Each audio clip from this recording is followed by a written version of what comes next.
أعوذ بالله من الشيطان الرجيم. بسم الله الرحمن الرحيم.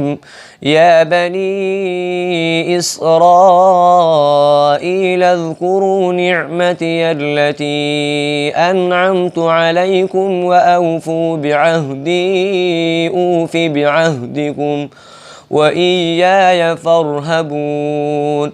وآمنوا بما أنزلت مصدقا لما معكم ولا تكونوا أول كافر به ولا تشتروا بآياتي ثمنا قليلا وإياي فاتقون.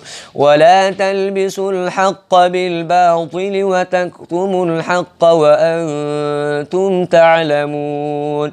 وأقيموا الصلاة وآتوا الزكاة واركعوا مع الراكعين. أتأمرون الناس بالبر وتنسون أنفسكم وأنتم تتلون الكتاب أفلا تعقلون.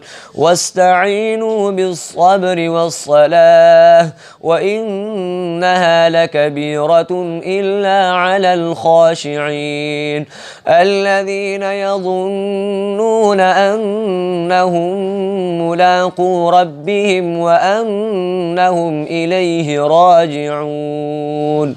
صدق الله العظيم.